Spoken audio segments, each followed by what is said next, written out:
Right before the show started, your phone rang, and it was one of those robocalls. Yeah. How do we stop those? It's a great question.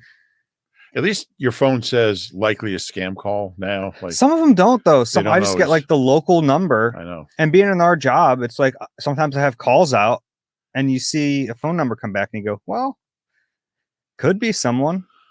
Yeah. And it's normally someone like asking for my dad about selling their house. Really? Yeah. Yeah. I don't know. I don't know if there's any way to totally avoid them. I've sold their house 4 times in the last week. I might just get rid of. Tell you what, the next like politician who says like runs on that platform, we're going to get rid of the robocalls, might have my vote. And you'll probably get like 100 calls from their office asking to donate money.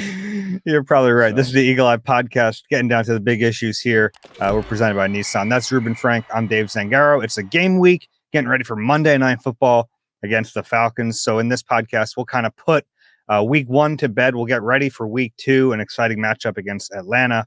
Rube, let's start today with Vic Fangio. At some point, the novelty of how blunt he is might wear off. It hasn't yet. It's still really refreshing. And I've actually noticed that like I have to do my job differently with a coach like this. You're right. And I was thinking about that actually driving home Wednesday. You have to ask questions differently because he'll answer them. Like if you just say, how's Devin White doing or something, like, oh, he's fine. But if you say, has Devin White been a disappointment? Oh yeah. That's not a specific example, but yeah, he'll answer the questions directly. So you have to ask him directly. And it's even more, I don't know, kind of, it just stands out even more because of Nick, how unforthcoming is that a word? Nick is. Nick still won't tell us who the starting right guard is. Yeah, what a difference of coaches there. Nick Sirianni like refuses to name a starting right guard when one guy's taken all the reps basically all summer since day 3. And then like Vic doesn't have to tell us who the starting linebackers are. There was an injury to muddy the whole picture, and he tells you anyway. I love the heck out of it. And I think like, look, there are certainly some competitive advantage things. I think they are way overblown in the NFL. I think the best teams can tell you what they're going to do, and they do it anyway. Yeah, I couldn't agree more. Nick got on this competitive advantage thing, and he's taken it to extremes, kind of absurd extremes. When you look at Tyler Steen, who last practiced with the first team in July, and we're now in week 2. He's not a starter. So the Packers were really, they were shocked. Reeling in that first quarter. I think that was probably the difference in the game. I think so. They didn't know who was going to play right guard. So Vic just doesn't, and it's really similar to when Jim Johnson was here, and Andy wouldn't tell you much, and Jim would just come out and say, whatever. And Jim, they're so similar, Vic and Jim. I'd like to know if they never worked together. I'd like to know if Vic knew Jim and studied his defense. I think he was asked about Jim early on when he got here, and I think he said he didn't know him a little bit, like not well, but he had like obviously cared a lot about Jim and respected him. Yeah. Jim was, he was one of a kind. He was the first coach that I was really around who would just tell you, a buddy would tell you anything, but it was just to get a laugh. But Jim would he's just not good enough. He's not going to play till he's, so it is refreshing, and it doesn't hurt a team's chances to win a game if the other team knows who's going to play. Yeah. And I think there's an opportunity for it to rub players the wrong way. I'll be honest about that. I think that's what happened in Miami. But I think if you understand where he's coming from and he's going to shoot you straight, I think that can be a really good thing. And I've never played professional football, but I think I'd want to know where I stand. Yeah, I think that's true. And, he was asked, for instance, about Devin White, and we'll get to Nakobe in a second. He was asked, have you told him he's not going to be starting? He's like, obviously, yeah, we had that conversation. So he's not going to tell us a player's not starting until the player knows it. Yeah. So it's not like they're putting on Eagle Eye the next day and getting the news. They should be, though. They should be. So yeah, I don't think there's any negatives to it. Kind of like it. Let's get into what he said. And you mentioned Devin White. Going down to Brazil, he did not travel with the team, suffered an ankle injury in practice, kind of muddied the waters a little bit, but we've since learned that Nakobe Dean just simply beat him out for the middle linebacker job. And you and I had been wondering about that throughout the summer. I was like, how do you keep this guy off the field? He's clearly the best linebacker in camp. And then they go out in week one. He did some really good things. It wasn't a perfect game from Nakobe Dean, but certainly had good moments. And then Zach Bond was really good next to him. There's no way they could put Devin White in, and they're not. I almost said Jim Johnson. Vic Fangio comes out and says, no, Nakobe's the starter. It doesn't matter. He didn't say this, but it doesn't matter about Devin White's injury status. Nakobe's the starting middle linebacker. Yeah, and it's kind of a funny thing because I don't know how many podcasts we did during training camp where we were like, why isn't Nakobe getting the first set of reps with the ones, other than one day in Foxborough where he did. And nobody even noticed. It was kind of strange. But there was one theory I think he threw out there that maybe it was all part of trying to motivate Nakobe. And it very well could have been. We didn't really have a chance to get too deep into that with Vic, limited with time. But there was no doubt Nakobe, really during camp, Nakobe was their best linebacker. He earned it. He earned it during the game. Zach Bond, I thought had a good camp. I don't think he had a great camp. He was very active. But they were both better than Devin White. And we kept saying that and wondering how can they throw Devin White out there, and they're not. And look, this is a guy they gave $7.5 million to, which is up to not a huge number for a linebacker, but really it's still 3.5 guaranteed. 3.5 guaranteed. But it's disappointing. And look, maybe he'll get an opportunity through some way or other and play well. But he was like you would go through training camp, you go through days and not notice him. Even with the two. I was surprised by that because he's like, just from a height, weight, speed perspective, like you'd think he'd flash more than he did. Yeah. And it wasn't all that long ago. He was a pretty good player. I mean, I think he made the Pro Bowl in 21. I think started 17 games, had 5.5 sacks in 22, played well. And then last year he gets benched, which he kind of explained was really because he was so distracted about his contract. But he comes here and he was just ineffective. He's a young guy. I mean, what is he, 26? It's, there's no big injury. There's no, I don't know. It's hard to explain how a guy can, he was a top 5 pick not that long ago, how he can lose his effectiveness, but maybe some of it's scheme. Obviously, what Todd Bowles does down there is different than what any of the multiple coaches who've run the defense here over the last 2 years do, including Vic. But it's just not working out. What do you think happens with him? I think they have to, like, as blunt as Vic is, I think he might need some kid gloves here. Devin White is a guy who, at every level of his career, has kind of been top dog. And up until recently, that's been true in the NFL. Like, he was a starting middle linebacker for a Super Bowl team not that long ago. Now he's relegated to backup behind Nakobe Dean and a guy who we didn't think was an off-ball linebacker 3 months ago. So I think you have to massage this a little bit. I think you got to try to just you don't want to cut him. No, there's no reason to. Yeah, financially, it doesn't make sense. But you also have to worry about, like, what's he like? And I don't know Devin White enough to know the answer to this. But, like, what's he like in the locker room? Is he disgruntled? Is he willing to be a backup? You need him to be willing, and you need him to accept his role now. That's a really big thing with Nick. That predates Vic Fangio. Nick Sirianni, before every season, sits down with each player and talks to them about the role. And I think it's a really important thing he does, that more coaches should do it in these rigid terms. But this is your role in this team right now. It doesn't mean it's going to be your role in 2 weeks or a month or 2 months, but this is your role right now. We need you to do everything you can in your role.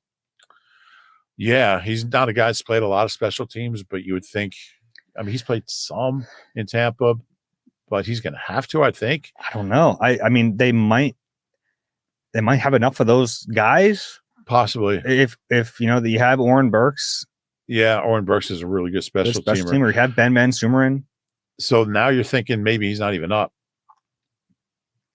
If he's just purely a backup, and you had to pick between him or like a Jalix Hunt who was down last week. I don't know. Alex Hunt's going to help you more on teams. I would think so.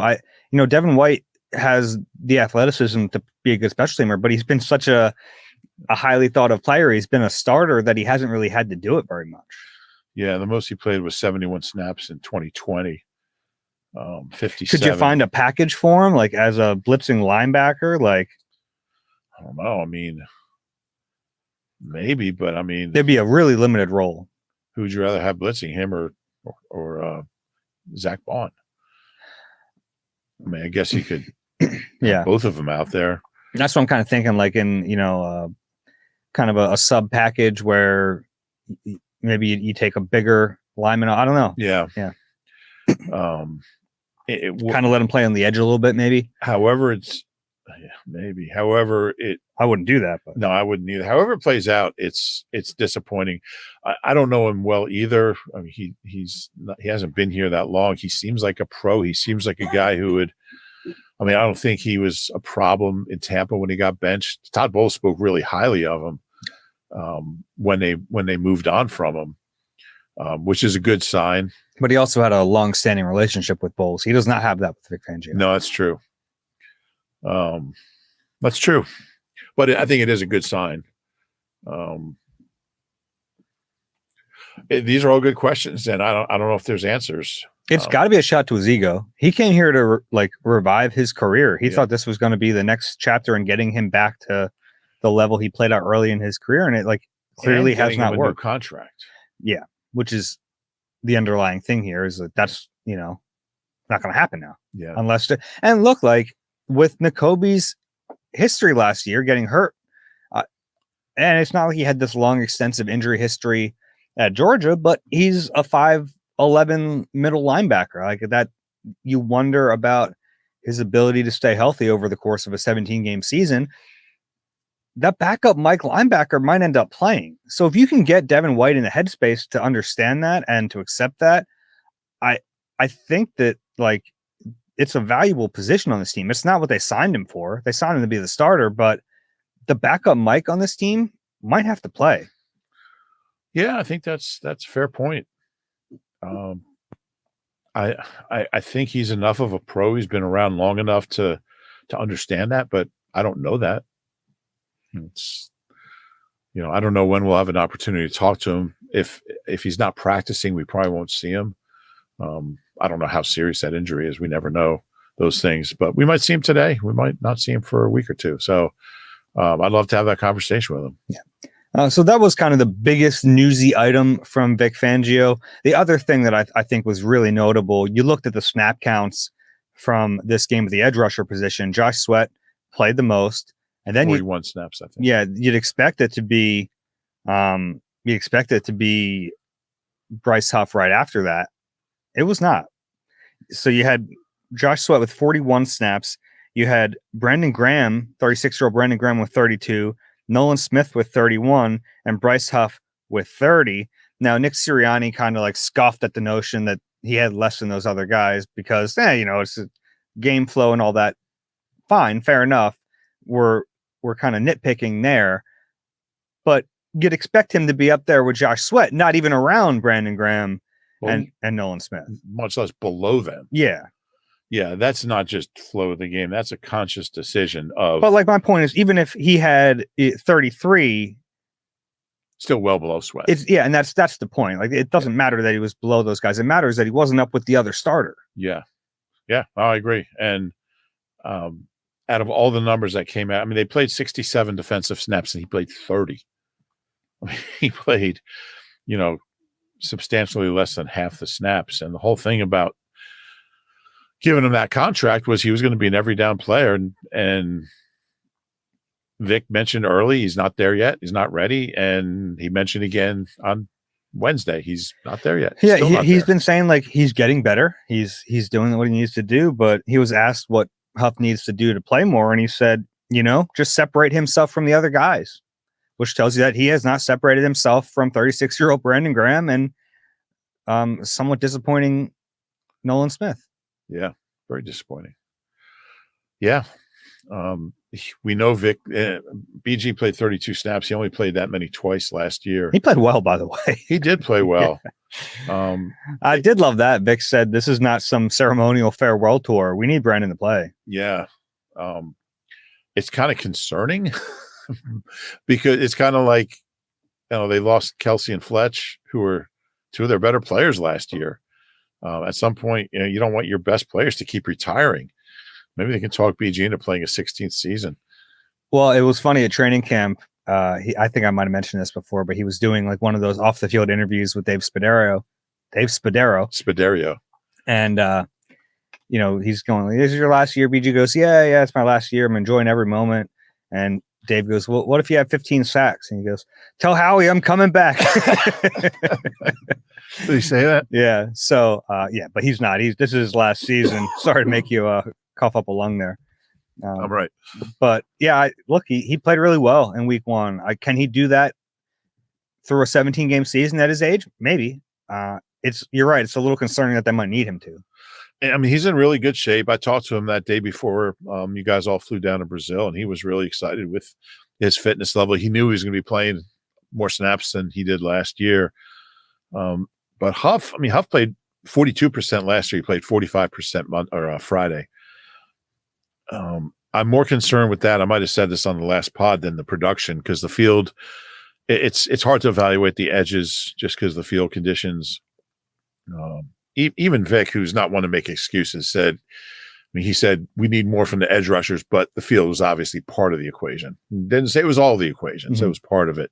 They got to be better.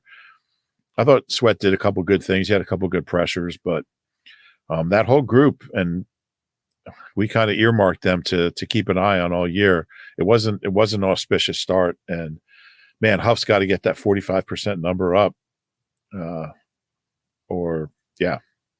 that's going to be a big concern. Yeah, and it'd be one thing if the guys ahead of him were playing really lights out. Yeah, that's fair. They just paid this guy $51 million over 3 years, which we talked about as top 20 money for an edge rusher. So it's not top tier money, but it's enough to expect that he's a starter and he plays more snaps than the other guys. Yeah. So we'll see. If you had to pick one guy, if you're the Eagles and you can snap your fingers and all of a sudden either Bryce Huff becomes what you expect him to be, or Jordan Davis becomes. Oh, I thought you were going to say Devin White. No, I think they're fine at linebacker. Yeah, that's why I was going to. Yeah. Yes. I want to make it harder on you. Bryce Huff or Jordan Davis, who I thought had a rough start to year 3. Just didn't have much of an impact. It wasn't bad. It's just it's not what you wanted from him. If you could snap your fingers and get that high level play from either of those guys, who would you pick? I'd say Huff. I think I'd go Jordan Davis. I'd say Huff just because I don't know what that position looks like moving forward.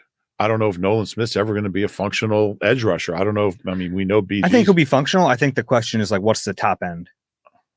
Yeah, but that's what I'm saying. There's a question. Sweat's in a contract year.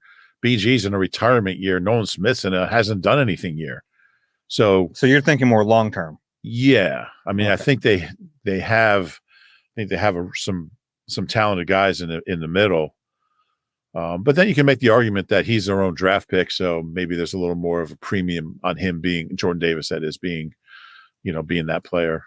It's a great question. I just look at it like they don't really have another nose tackle. They have other guys who can kind of play it. Yeah. They don't have another 350-pound dude in the middle of that defense. So yeah, I think they need more from Jordan Davis for sure. Well, they need more from both of them. We agree on that. Yeah. But he did not play well. That's a fun bar question for your friends. Yeah, I don't talk sports in bars. I wasn't talking to you. I was talking to the viewers. Oh, okay. Well, listeners. You were looking at me when you said. Well, yeah. That's a question for you at home. You can ask your friends. When I'm at a bar with my friends, we're talking about what's the best Hot Tuna album, and who was the best Spinal Tap drummer, stuff like that. Okay. Might be going to a trivia night tonight. What's your favorite? Are you a good trivia guy? Yeah. Yeah. I used to play Quizzo all the time. Mm-hmm. Yeah, that's fun. Yeah, that's all I got there. Anything else from Vic that stood out to you? No, I think we kind of touched on the main points. But I think you make a great point that you have to ask him more pointed questions. Yeah, it's than so we're funny. used It's to. like I'm so used to playing this game with Nick where Yeah. I'm just trying to like squeeze any information out of him that I can. Yeah. And Vic uses that. Just you ever see that clip of I think is it Golden State? It's like the sideline reporter, and they're asking him, "Is so and so going to play tonight?" And he goes, "Well, let me ask him." He turns around, and he goes, "Hey, whatever his name was, you playing tonight?" And the guy goes, "No." He goes, "He's not playing." Sometimes you just got to ask the guy. Yeah. I might have butchered that clip, but some people will know what I'm talking about. I makes sense. Kellen Moore. I was fascinated by what he said about Devonta Smith in the slot, which is something we're going to see an awful lot this year. And we knew it based on what we witnessed in training camp, but it came to fruition in week 1. Over 50% of his snaps came inside. I even think that number could rise as the season goes on, but he talked about Devontae's spatial awareness. And that's something you and I have been talking about with Devonta for years. It's like this guy just his body control. He always understands exactly where he is. Like even like his back to the defender, he always goes the right way. Not right, but correct way. He always goes to the right. I think him inside makes a ton of sense. And it's something I've kind of been waiting to see in his career. He's done it a little bit, but a big jump in the percentage in week 1 this year compared to the rest of his career. Yeah. Yeah. I don't think people think of him as a prototypical slot just because of his build. But he's got such a good feel for it. And he is tough. I mean, he's incredibly tough for a guy who's that lanky. Yeah, I like it. And they like it. And you look at Kellen Moore's history. I mean, CeeDee Lamb from the inside, Keenan Allen last year. Yeah. He likes to exploit those matchups on the inside of the football field. And it's hard to find a more prototypical guy who's good at that than Devonta Smith because of that spatial awareness. Yeah. No, you're right. It's I mean, we talked so much during the preseason about AJ and Devonta, and they both just were so good Friday. It's amazing. Yeah. They both really answered the bell and were at their best. Having 2 of these guys is unreal. And for longtime Eagles fans who have suffered through some of the work, I mean, through Freddie Mitchell and Nay Brown and Reggie Brown and all these guys named Brown, Michael Timpson and Alex Van Dyke. You just think about all the, even more recently, Jalen Reagors and Nelly was a disappointment, although he's kind of made a nice career for himself. Matt Collins caught a touchdown Sunday for the Bills. Bills have like 25 okay receivers, and they're going to get by just fine. Yeah. Well, Matt Collins is better than okay. Matt Collins doesn't wear shoes. It's like a big thing. He doesn't wear shoes ever, even during the game? Well, he wears cleats during a game, but like he doesn't wear shoes. Like he goes out to a mall. Really? Doesn't wear shoes unless like a store makes him. It's got to be tough on your bicycle. I mean, those pedals. Huh? No shoes. Vic Fangio told me once when he was playing here, he never wore shoes till he was like 12 years old. Oh, yeah. Yeah. They couldn't afford them. Yeah. He wears them now. Yeah, Kellen. He wears them now. He does. It's such a funny update to that story. He wears them now. Vi was the greatest. It was fun covering Vi. And Vi was one of those, when Vi went from. He said it like it was such a poetic end to that story. He wears them now. He wears them now. Just wanted to make that clear. When Vi retired and he went right into, not doing color or anything like that. He went right to become a reporter, sports reporter. And I remember one of his first assignments was he had retired in January, and in April he's covering the draft. And he asked Coach, he's like, "Rich, your draft record's really bad." I'm like, yes, this guy's one of us. It was tremendous. I had so much respect for him. Oh, Vi, I thought you were one of my guys. That's way too much like Rodney Dangerfield. I'll work on my coat type. I thought let's get back on the rails. Kellen made a lot of references to being unpredictable, being surprising, doing things that you won't see again.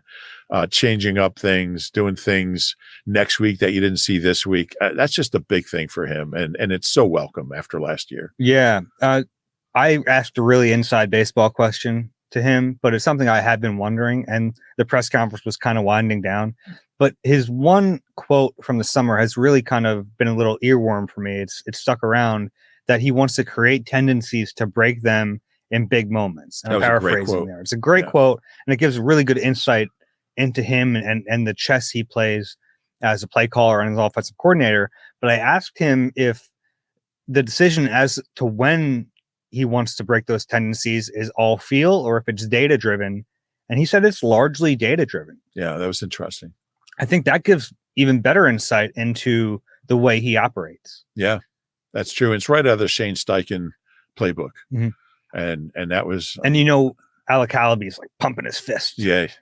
You got data guy in here. I'm sure he liked that. And look, Kellen's a young guy, and he was raised in that atmosphere, and that's valuable stuff. He doesn't say much. It's funny because we always start with Vic when we talk to coordinators, and we go to Kellen. But you can read between the lines a little bit. He'll talk about his philosophy more than you might expect. He'll talk about the process a lot. He just won't really criticize a player like Vic. Yeah, not openly, but it was a lot about trends, and like, this is week one. He talked about Saquon a little bit, and I think that was kind of his point with Saquon. You read between the lines a little bit. He's saying, yeah, we're putting this out there in week one, how much he's going to run the football.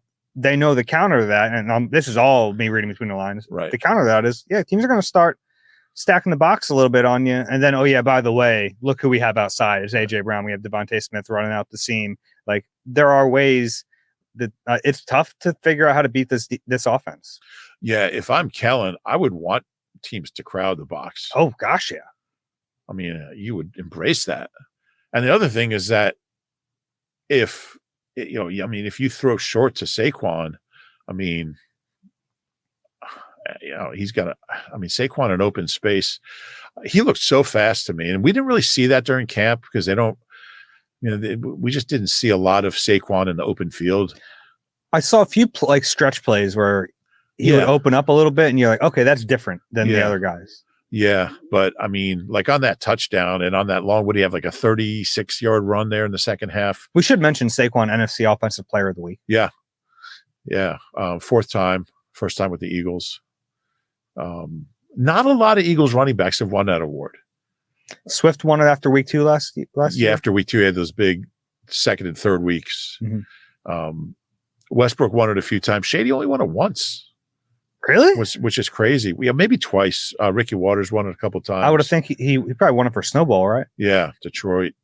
I could be wrong. But it's a short list. Boston Scott won it. Giants.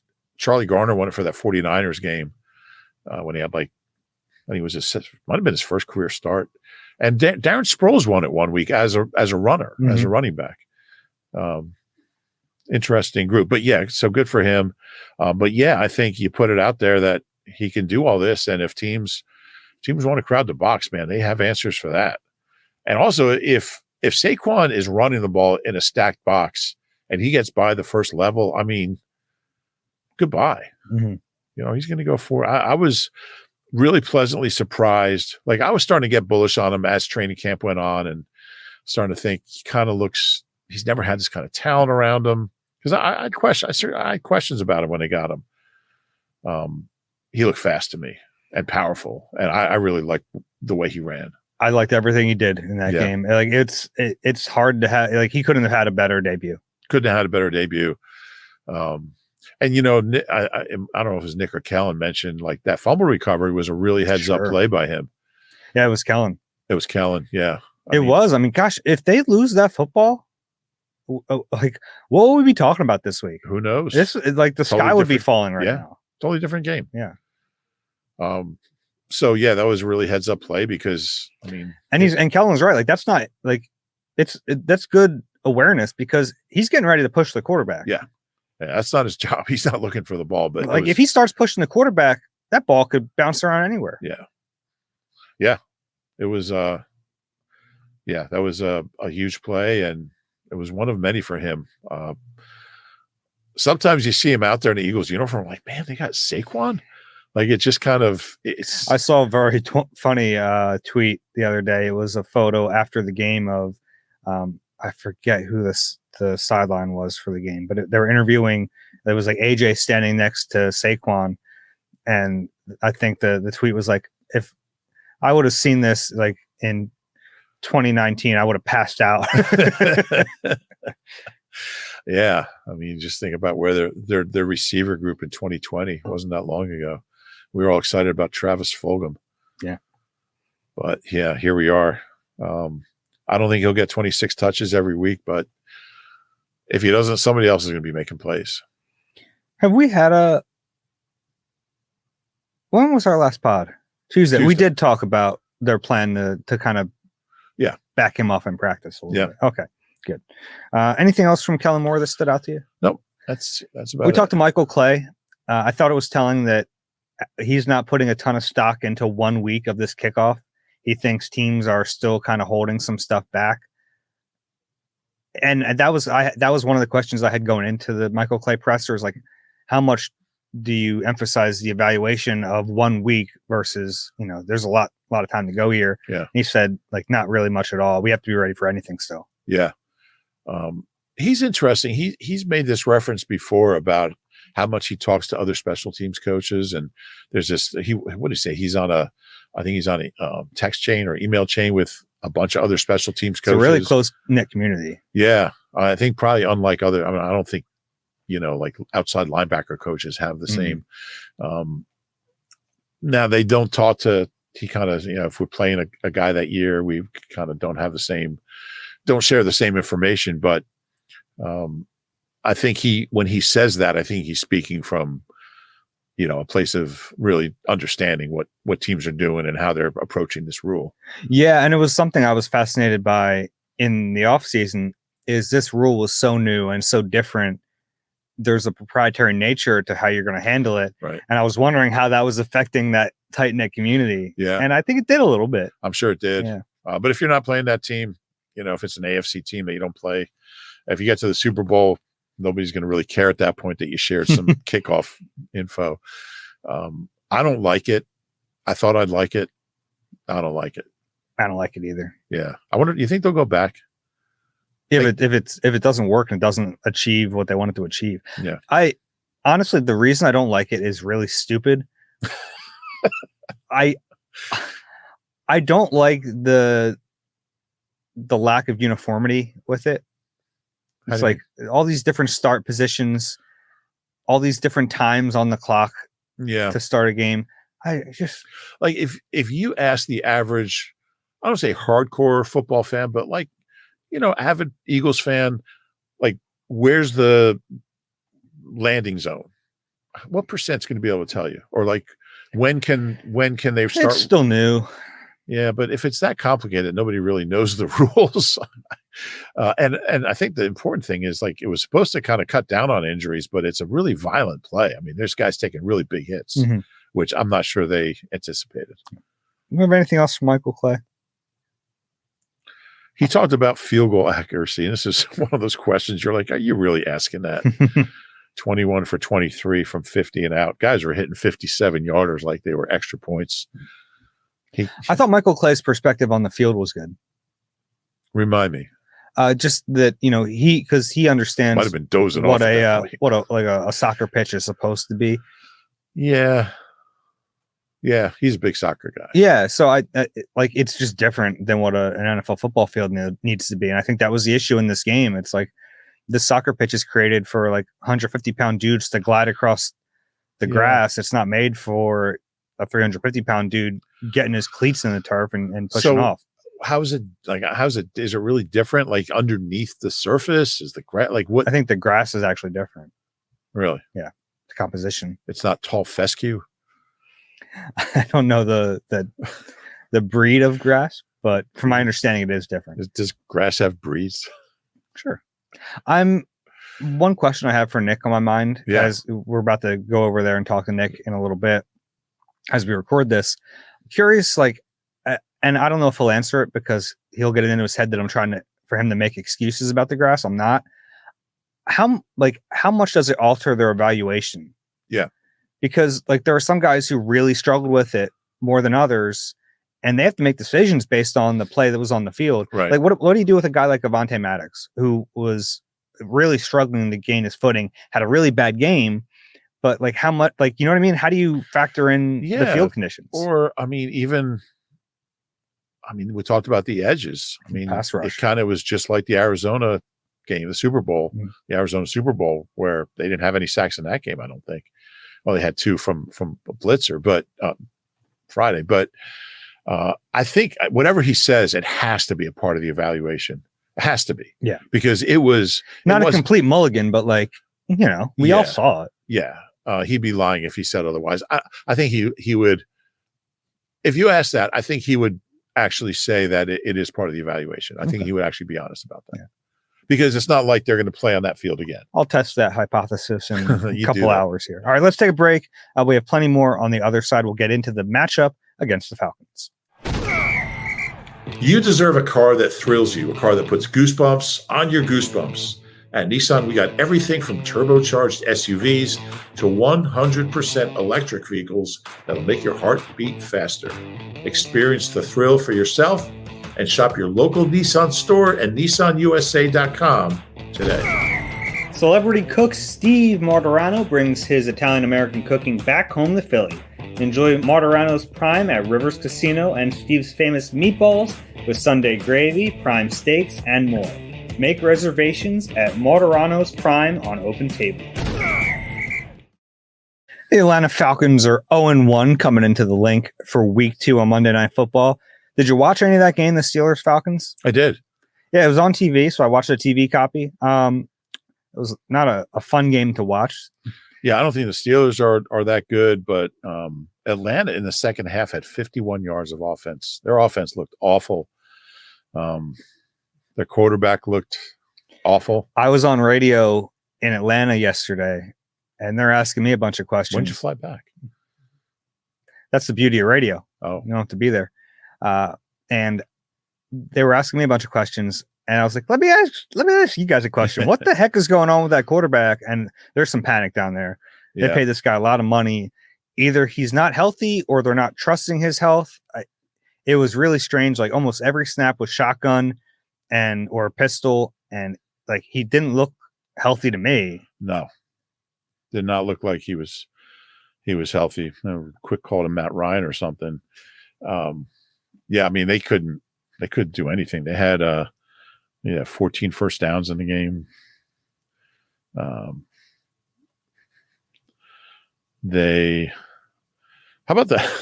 many Boswell had 6 field goals. Yeah, I mean, it was like their defense played okay. Yeah, I mean, their defense was fine. But Pittsburgh did what they needed to do also. TJ Watt had 1 sack. He could have had more. Yeah, I think he had 2 strip sacks negated.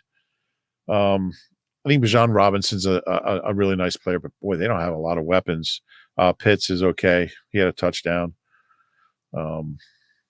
They're using Ray McLeod on offense now. Like he's always just been a returner for the most part. I think this is a game the Eagles can dominate, and you'd like to see them kind of have a game where we're not at doing the podcast right after the game saying, wow, they really they got to win, but man, they had to recover that fumble with 8 seconds left or whatever. Yeah, that was like last year, right? Yeah. It's like get over that hump from last year, be the team you were in 22, where you have an inferior opponent, you beat them down. Yeah. Let's get into some of the. I think they're favored by almost a touchdown. I saw 6.5 to open, right? Yeah. Let's get into the Eagles offense. The one guy on that Falcons defensive line I'm excited to watch again is Matt Judon. We just saw him up in New England. He wrecked that practice a little bit. He was really good up there. So you didn't think you'd see him again. Now you get to see him again.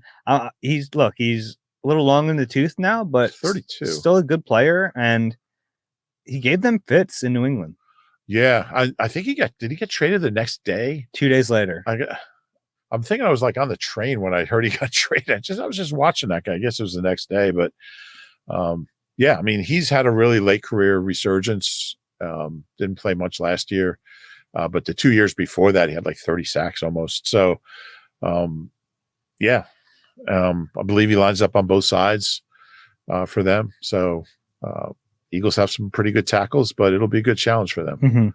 Mm-hmm. Then, Grady Jarrett, interior guy, who's been a good player for a long time. Another guy who was a little older, but curious to see how he gets in there. Mekhi Becton had a good debut, but another tough matchup. Yeah, he had a sack and a half and 3 hurries in the opener. So yeah, they got some older guys up front, but they can still play. Mm-hmm. I think this is a big advantage for the Eagles receivers in this game. AJ Terrell is a good cornerback. He probably hasn't turned into what they were expecting early in his career. He was kind of the advanced analytics darling early in his career, and he's kind of come back to earth a little bit. He's solid, but they don't have much after him. So even if he travels with AJ Brown, I still like AJ Brown in that matchup. And then their second and third corners are not that good, honestly. It's Mike Hughes, who's kind of bounced around a little bit, D. Alford, the slot guy. So I think it could be a big Devonta game. I think it'd also be a big AJ game. AJ Terrell's not scaring me. AJ on AJ. Mm-hmm. I like AJ in that one. Brown. Yeah. I'm not. I think. Yeah, I'm at the point where I don't know if it even matters who the other team's corners are. These guys are going to make plays. Yeah, unless you're playing like a really top notch. I'm kind of with you. I don't think it really matters too much. What do you make of the Eagles having a JT Woods and an AJ Woods on their practice squad? Yeah, that got me a little confused when somebody had asked me they're both defensive backs. Yeah, somebody asked me how many receivers and D-backs they have on the practice squad, and like looking at these names and getting like seasick here. They have an AJ, a JT, and an EJ on the practice squad. They do, and GJ Kinney, I heard, is coming back. We could do like a whole like initials all-time team.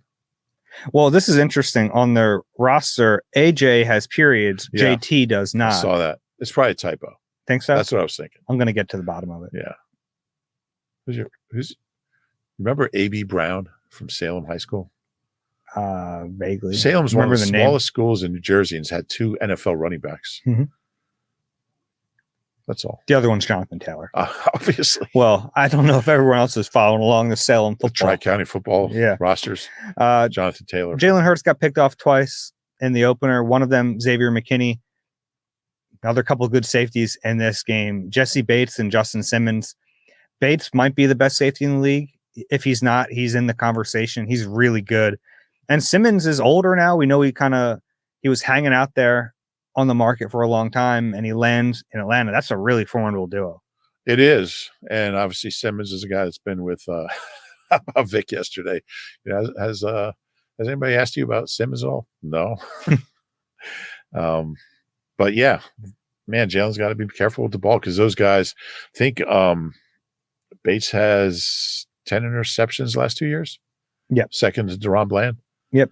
So yeah, got to be careful with the ball, Jalen. These guys will make plays. And then I think that's just about it for the Eagles offense in this game. I think that Saquon can have another big game. I think that's kind of independent of anything else. I think the Falcons are pretty good against the run, but yeah. I was looking at the Steelers stats. I mean, they averaged 3.5 a carry, but there was like a -10 in there, or they averaged 3.3. So you take a -10 out of it, and it goes up to 3.7, which still isn't real high.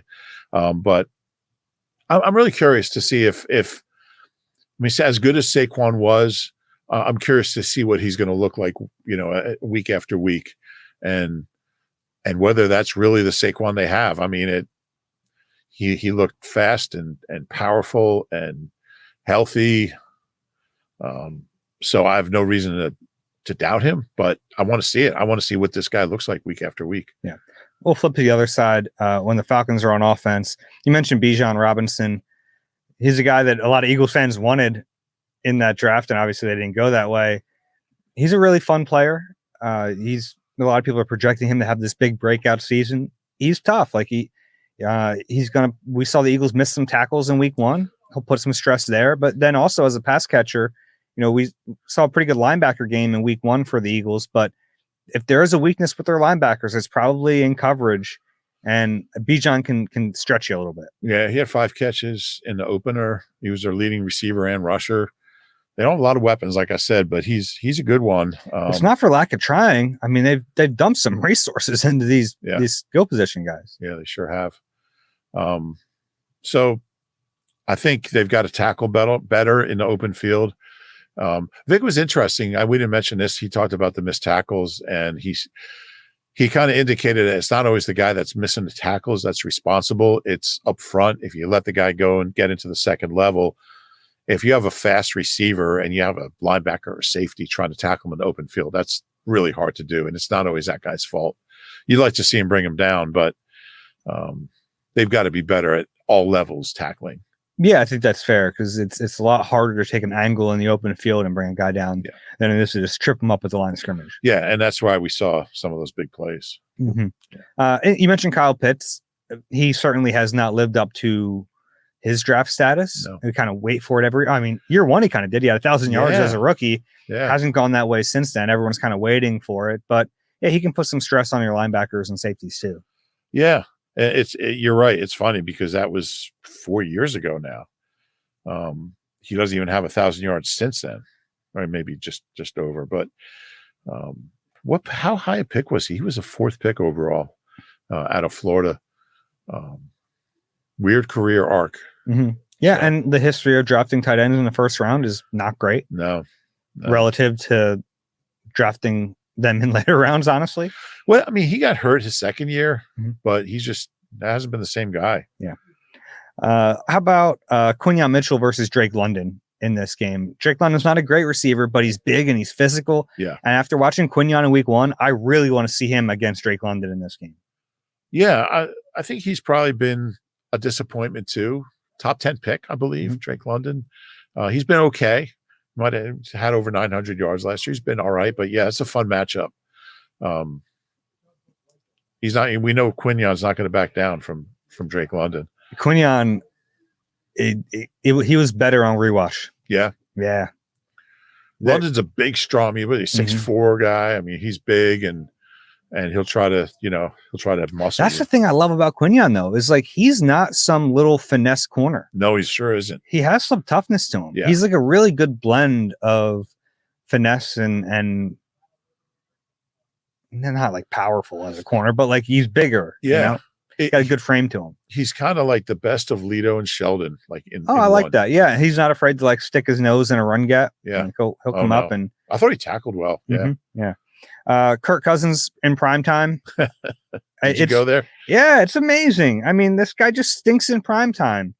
He has a winning record against the Eagles in his career, but in primetime games, he's 1-3. And lost the last 3. Yeah. Yeah. And he's pretty good. I mean, he's pretty bad in prime time. In general. Yeah. I think he's got like an early bedtime. What do you think the issue is here? I think that's it. Usually I know it's a problem for me. Yeah. I don't know. Maybe his eyesight. He's having like milk and cookies at halftime. He's getting ready for bed. I think it's got to be his eyes, his vision. I don't know. It's crazy. Yeah. Or, it could be, look, primetime games, a lot more people are watching him. And he just kind of shrinks from that. Maybe. I mean, because he's been a good quarterback. He's been like a butt of a lot of jokes in the NFL over the last decade, but he's a good quarterback. He is. He's not elite. He'll never be elite. And I think like you can get into trouble with quarterbacks who are just good. I think you talk yourself into them and you end up in this like NFL purgatory for a long time if you don't have the supporting cast around him. But I think he's been pretty good in his career. I mean, he's a 4-time Pro Bowler. That doesn't really mean a whole lot. Never led the league in anything. His last really good year was 21, 33 touchdowns, 7 picks, 66%. He's elite at getting guaranteed money because his agent's been very good with that. He's better than Sam Bradford, but kind of similar.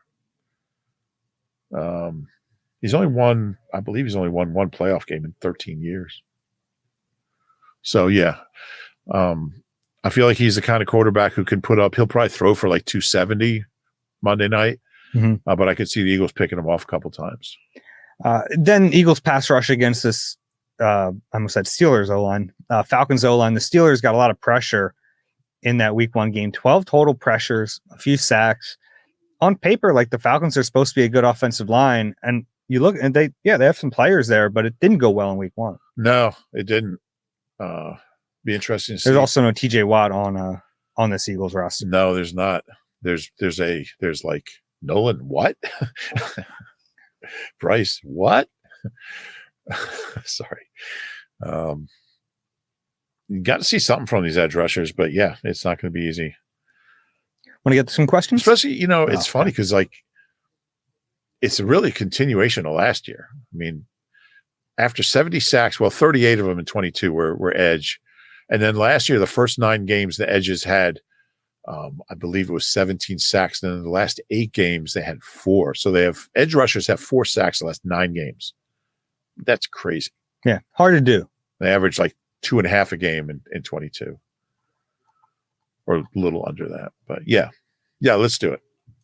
If you have a question, it's eagleeye at nbcuni.com. If you're watching on YouTube, you have that QR code. You can scan it, send us a question from your phone. First question from Brad. Brad from Sarasota, New York here. Great job on the pod. You guys Sarasota, New York? Isn't Sarasota in Florida? Saratoga. I meant to say Saratoga. Oh, okay. Yeah, Saratoga. Great job on the pod. You are the #1 Eagles show.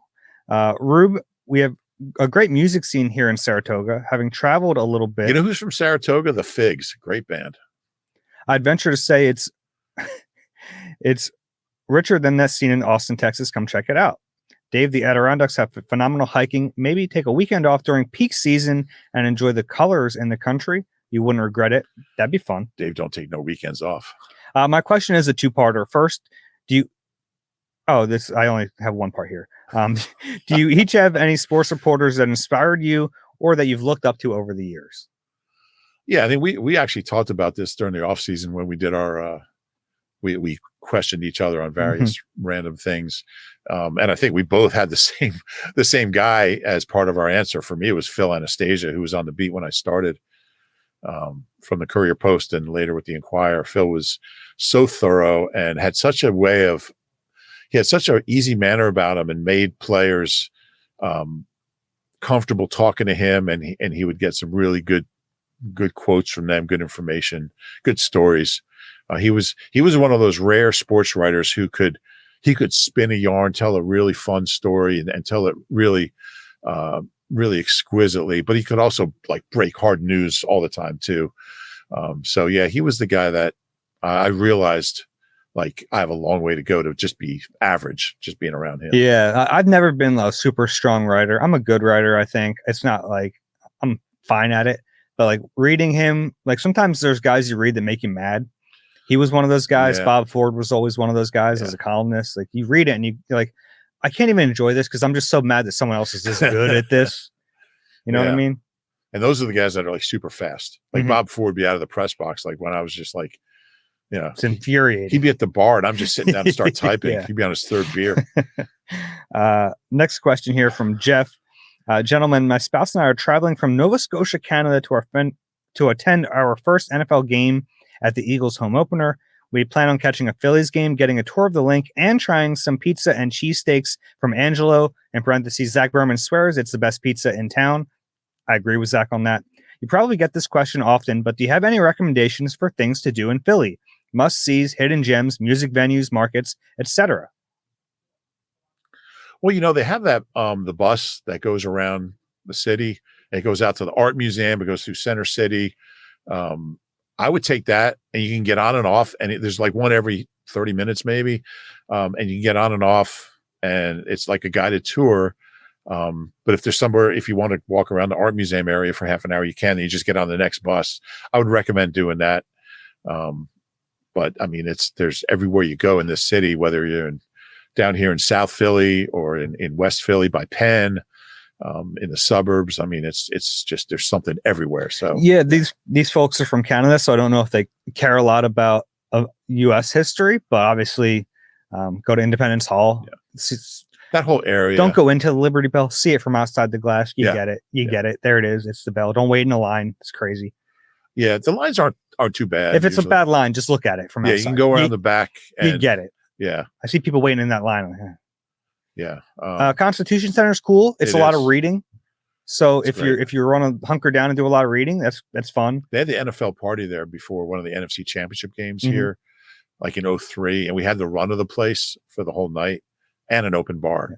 So you can imagine the hilarity that ensued. But it's an incredible place. Yeah. I think the Angelo's suggestion is a very good one. My favorite piece in the city is Tacanelli's. Tacanelli's is very good too. It's really good. One of those two are good. Angelo's, you can get a cheesesteak too, which is, for my money, the best cheesesteak in the city, even though I'm not a huge cheesesteak guy. I would say go to Reading Terminal Market. I think that's a really fun, easy way to get like a bunch of different food. It's always hopping. It's a fun place to be. Yeah. Yeah, definitely good suggestions. I hope you enjoy your trip here, Jeff. Next question is from Jack. Hello, guys. I listened to your pods on my way to work, which makes navigating Lancaster Ave more bearable. The question about the blocking tight end role. Listening to a DJ pod this summer, and it was brought up that some NFL teams use an extra lineman for this role. Since we have some very athletic linemen, and face it, how many catches does this role have a year? It allows you to keep an extra lineman versus a third tight end. I think Lane or Jordan would be good at this position and could catch a random pass when needed. Thoughts? Well, they wouldn't be an extra lineman because they're already on the field. Yeah, we have seen in training camp they ran some tackle over, so you'd have both of those guys on one side of the line, kind of an uneven line. Yeah. That's not really an extra tight end. Yeah. I'm trying to think what lineman might be good. I mean, we've seen Lane catch, I think, 2 touchdowns, right? He's on the practice squad right now. Brett Toth could do it a little bit. He's someone. I think Darren Kennard might be too big. Yeah. Yeah. It's like, you think about it's kind of funny now in Detroit, they have, what's his name? Oh, it's going to bug the heck out of me. The Detroit lineman Dan Skipper, who did he report? Did he not report? And now every time they use him as like an extra lineman, and every time he reports now, everyone in Ford Field cheers because they announced it. It's very funny. It's good fandom there. Yeah, it's good. That's something people would do in Philly. Yeah, I think it's different than the blocking receiver. Yeah. They have that in Johnny Wilson. Blocking tight end, you could use it here and there, but you're not going to keep teams honest. Yeah, and I don't think you're going to want a guy up just for that role. So it might be tough to find that guy. Mm-hmm. Yeah. Yeah, I'm trying. Jason Peters, he caught a lot of passes as a tight end. Yeah. Could Tyler Steen do it? If he's not your best backup lineman, probably not. Probably not. Yeah. Okay. He might be starting anyway. We don't know. Last question here from KT. Good morning, gents. Longtime listener, first-time emailer. I'm originally from the Philly area, but have been living in Milwaukee since 2011. I appreciate the in-depth coverage with great camaraderie. It's definitely the best Eagles podcast without biting all the excess clickbait stories. Keep up the great work. I have a question and a proposal for you all. For Dave and Rube, who is one former Eagle that is currently on a 53-man roster for a different team that you think would instantly have a positive impact if the Eagles brought him back? Interesting question. Derek Barnett. Can we use Hassan Reddick here? I guess he's not on another team. He is. I guess he technically is. He would help. He'd be the guy, right? Yeah. I mean, I think they're pretty good at linebacker right now, but TJ Edwards would certainly help. Yeah. He's a captain. Is he? TJ Edwards is a captain in Chicago, and Alex Singleton is a captain in Denver. Alex Singleton had a nice interception. I think it was called back for a penalty, but TJ Edwards certainly. Gardner Minshew will upgrade at number 2. But over Tanner? I don't think so. That's a good question, though. Yeah. I have to think of one at each position, maybe. Okay. But yeah, I'll work on that. Number 2, this is mostly for Rube. You always mention a local Philly artist, and I've always loved that because it helps me stay connected to my hometown and expand my musical palette. It gave me an idea for you, though. I know you're both incredibly busy, but I find that a lot of local artists don't get nearly as much attention as they deserve. What if, for each opponent the Eagles play, one of you mentions a local artist from the city that people get to check out? That's basically a suggestion. Do you have a local artist that you've been listening to? Well, I mean, there's so many. There's this thing called the Philly Music Festival. that an attorney with Ballard Spar named Greg Seltzer runs. It's all for charity. They raise money for music programs in city schools. It's a really great cause, and it's going to be next month at various venues. And some of the bands that are playing, some of the Philly bands, Hurry, Waxahachie, who's gotten really big, Tisbury's, a band that I've played with a few times, and I may be playing with at Underground Arts. Little hint. Coming up in October, Mondo Cosmo. Okay. I think the idea here is maybe like do one a week. Yeah. Well, I'll forget by next week. So, okay. But those are all bands that are playing Philly Music Festival, and they're all really good, good bands. Cool. It's a great scene here. All right. If you have a question, please submit it. eagleeye@nbcuni.com. We try to get to as many of them as we can. We don't get to all of them, but we appreciate how many do flow in. If you're watching on YouTube, you have that QR code. You can scan it. And this is where I remind you guys, if you enjoy the Eagle Eye podcast, please subscribe and rate wherever you get your pods. If you're watching on YouTube, please click the like button and subscribe there as well. Rube, you don't have to give me a score prediction, but what are you thinking in this game? I think the home team's going to win convincingly. I think the Eagles need like a nice like 27-13 type game. And I think this might be the week for that. I'm kind of with you. I haven't picked my final score yet, but I'm thinking somewhere along those lines. I think this should be a game where they kind of assert dominance and win. And I think you want to see that from them. Yeah. If they don't, it's definitely cause for concern. And there's certainly some things that have to get cleaned up from Brazil, but I think this is a good opportunity to do it. Yeah. And Nick Foles officially retiring as an Eagle on Monday. It'll be good to see Nicky Six out there. That's it. Looking forward to it. Any final words? No. See you guys Monday. All right. Enjoy the game, everyone. This has been Eagle Eye presented by Nissan. We'll talk to you soon.